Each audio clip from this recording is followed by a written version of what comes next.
Now we are going to solve example 6.26. ये भी ISS के एग्जाम में पूछा गया क्वेश्चन है. इसमें बोल रहा है if the possible values of a variable x are 0, 1, 2, 3. अगर कोई भी वेरिएट x है और उसकी जो पॉसिबल वैल्यूज वो ले रहा है 0, 1, 2 अप टू सो ऑन ले रहा है, तो हमको क्वेश्चन में ये बोला है कि प्रूव करना है expectation of x is equal to summation n is going from 0 to infinity p probability x is greater than n. तो देखिए, अगर हम इसको दो पार्ट में देखें, हम एक्सपेक्टेशन ऑफ x निकालने क्या होता है, देन हम RHS की वैल्यूज सॉल्व करें लेकर different value for different values of n, तो देखते हैं क्या हमारा ये इक्वल आता है या नहीं आता है, क्योंकि हमें इन दोनों को इक्वल ही प्रूफ करना है. और यहाँ पे क्या बोला गया है कि x जो है possible values 0 up to so on ले रहा है. तो अगर देखिए हम लेट कर लें probability x is equal to n है, क्योंकि यहाँ पे x का रिलेशन n से ही गिवन है, ठीक है. और हमें निकालना है पहला एक्सपेक्टेशन ऑफ x, मतलब पहले हम LHS लेके सॉल्व कर रहे हैं. तो हमने लिया probability x is equal to n है और उसको हमने pn लेट कर लिया. और हमको ये पता है कि जो n की वैल्यूज हैं वो 0, 1, 2 अप टू सो ऑन ले रहा है.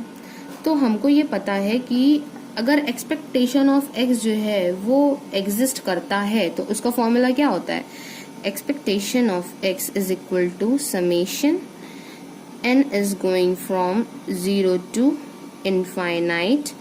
अब यहाँ पे आएगा n probability x is equal to small n. अब यहाँ पे n क्यों आया, यहाँ पे तो x था, यहाँ पे x आना चाहिए था, है ना.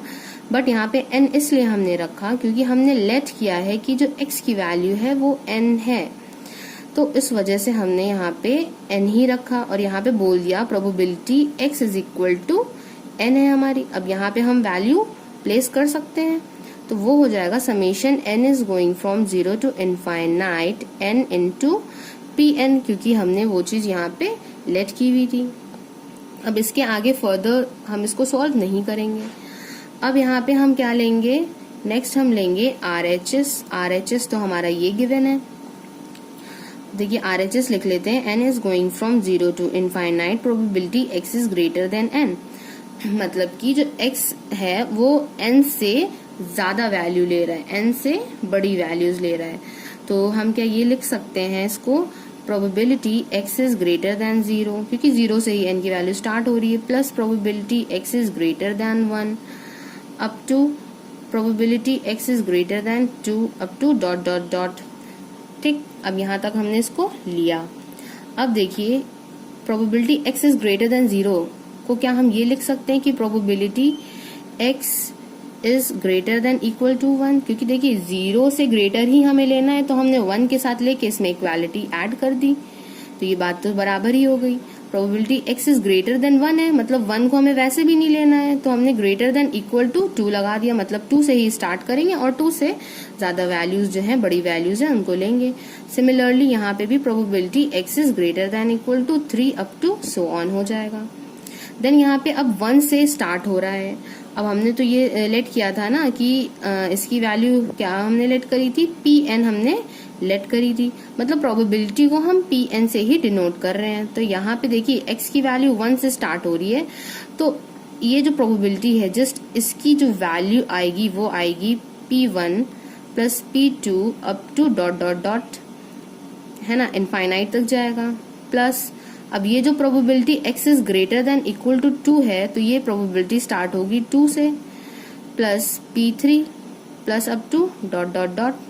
यहाँ पे आप चाहें तो p3 बढ़ा लें ताकि बाद में आपको जब ऐड करें तो थोड़ा सा इजी लगे. अब इसी तरह से आपका यहाँ पे जो आगे वाले टर्म्स हो जाएंगे वो आपके हो जाएंगे p3 plus p4 up to dot dot dot. अब देखिए यहाँ से अब हमें ऐड करना है, क्योंकि सब में ऐड का साइन लगा हुआ है. तो p1 और कहीं नहीं है, तो यहाँ पे सिर्फ हो गया p1.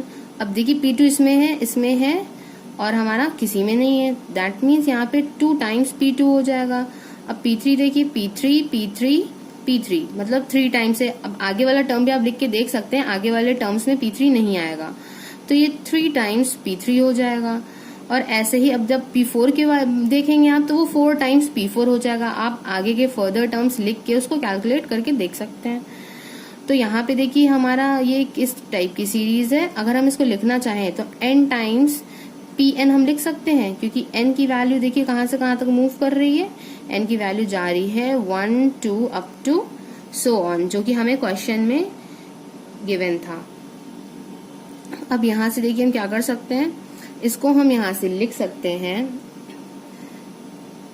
summation n is going from 0 to infinite, probability x is greater than n is equal to summation n is going from 1 to infinite n times Pn।